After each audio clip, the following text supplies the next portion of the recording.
안녕하세요. 김성길 목사와 함께하는 사람 이야기 제2단원 G7 과정입니다.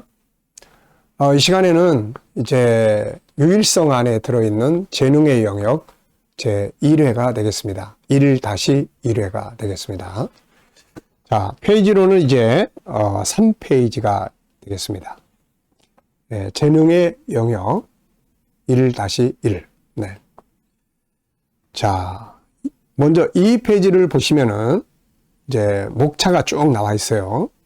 1장은 지적재능의 의미와 중요성, 2장은 지적재능의 개발의 목적, 3장은 재능개발과 주도적 삶, 4장은 지적재능 개발과 영역, 5장은 호기심과 질문의 능력 키우기, 6장은 지적재능과 학습 1, 2, 또 8장은 창의력을 키워라.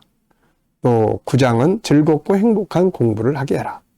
10장은 변화 추구의 능력 키우기, 11장은 협동의 능력, 12장은 영성의 중요성, 13장은 감성 능력의 중요성, 14장은 IQ 재능 개발의 중요성, 주의사항, 15장은 재능 개발과 가정학교의 중요성, 이렇게 진행이 되겠습니다.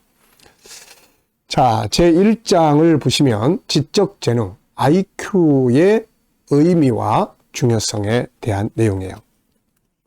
밑에 1번을 한번 보겠습니다. 인간의 재능. 인간은 하나님의 형상대로 창조되었다. 그래서 인간은 하나님을 닮았고 하나님을 닮은 존재이기에 능력이 있다. 하나님은 이 능력을 가지고 세상을 다스리라고 하셨다. 그래서 이 G7의 배경 말씀은 창세기 1장 27절로 28절입니다. 하나님이 자기 형상 곧 하나님의 형상대로 사람을 창조하시되 남자와 여자를 창조하시고 하나님이 그들에게 복을 주시며 하나님이 그들에게 이르시되 생육하고 번성하여 땅에 충만하라. 땅을 정복하라. 바다의 물고기와 하늘의 새와 땅에 움직이는 모든 생물을 다스리라 하시니라. 저는 이제 이 말씀을 묵상하고 연구하면서 창세기 1장 28절에 보면 다스리라. 세상을 다스려라. 이렇게 말씀하셨는데 그럼 뭘 가지고 다스리라고 하셨을까? 그래서 고민하는데 딱 떠오르는 것이 28절이 있으면 앞에 27절을 봐라. 27절을 가지고 28절을 이루는 거다. 이런 생각이 딱 떠올랐어요. 그래서 다스리기 위해서 준비된 게 27절의 하나님의 형상이구나. 하나님의 형상인 영혼 속에는 세상을 다스릴 수 있는 능력이 들어있다. 그런 말입니다. 네, 그래서 사람은 세상을 다스릴 수 있는 능력을 그 안에 가지고 오는 건데 이 능력이 바로 하나님을 닮은 능력들이죠. 자, 그래서 사람은 세상을 다스릴 수 있는 능력 있는 존재입니다. 문제는 인간이 창세기 3장에서 범죄한 이후 인간 자신을 잃어버렸다는 점이죠. 이때부터 인간은 스스로를 찾기 위한 노력을 기울여 왔습니다.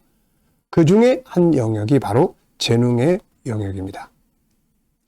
지금도 많은 사람들이 자기 개발이라는 이름으로 재능을 개발하고 학교에서는 아이들의 재능 개발을 위해서 공부를 시키고 또 기술을 훈련하고 또 다양한 그런 어떤 기술적인 피아노, 태권도 또 여러 가지 그런 미술, 음악 할 것 없이 다양한 재능들에 대한 것들을 개발하기 위해서 교육을 시키고 또 아주 지치도록 공부를 하고 있는 거죠.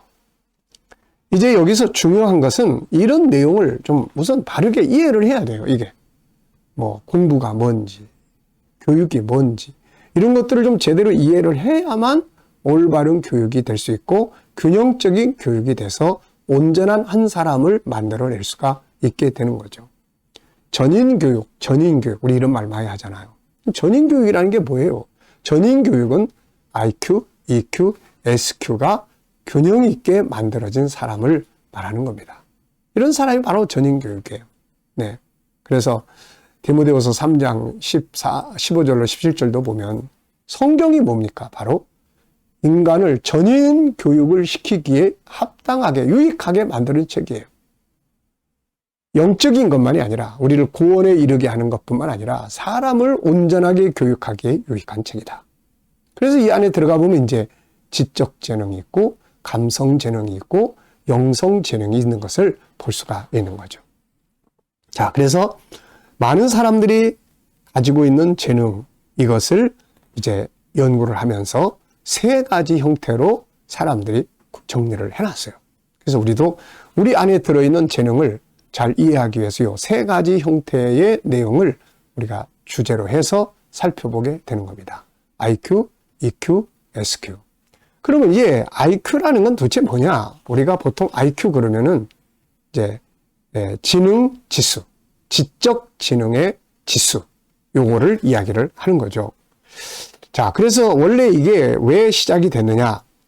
1905년에 알프레드 비네라는 사람에 의해서 이제 이게 출발을 하는데, 지능을 검사해요.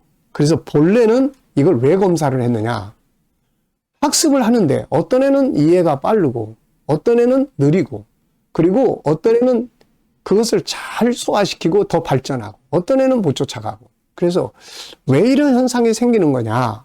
그래서 이해력을 측정하기 위해서 만들어낸 표예요, 이게.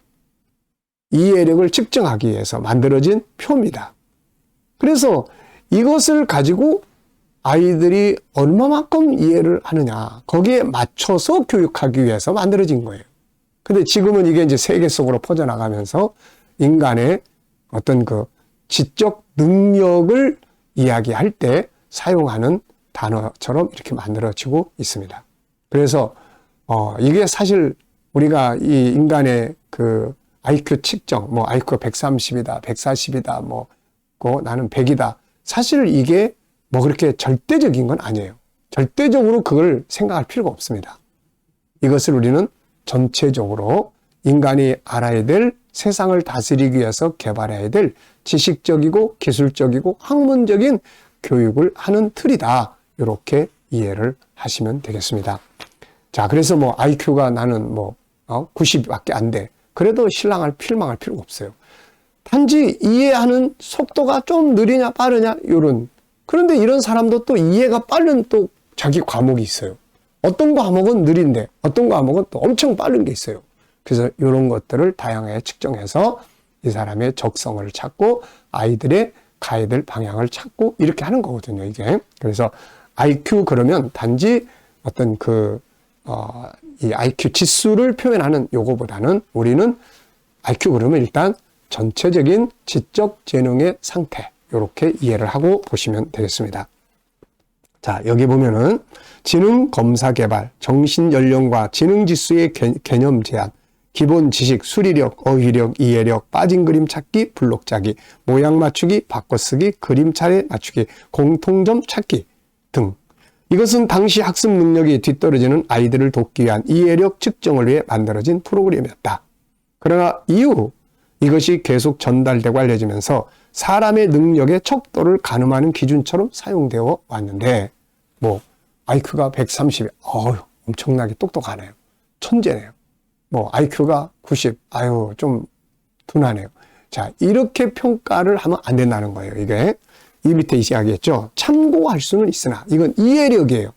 더 빨리 이해하고 덜 이해하고, 뭐 맞추면 느리게 하는 아이가 있고 더 빨리 할 수 있는 아이가 있고, 거기에 맞춰서 교육하기 위한 그 지수다 하는 것을 우리가 기억하시면 되겠습니다. 그러니까 어떤 면은 더 빨라요. 얘는 스포츠적인 면은 느린데 얘는 스포츠적인 면은 엄청 빠른다든지, 그래서 서로 다른 면에서 빠른 능력들이 또 있기 때문에 이것 자체를, 그 IQ 지수를 가지고 인간 재능, 능력을 뭐 크다, 작다 이렇게 평가하는 것은 아주 조심을 해야 된다. 그렇게 하면 안 된다는 거예요. 그거 지수 하나 가지고 그 사람의 능력 전체가 평가되는 것은 옳지 않다. 이걸 우리가 기억하시면 되겠습니다. 그리고 뒤에 하워드 가드너라는 사람이 이제 사람의 재능에 대한 연구가 발전하는 과정에서 하버드 대학 교수였던 하워드 가드너는 인간 속에는 8가지의 재능이 영역이 있다는 사실을 발표를 합니다.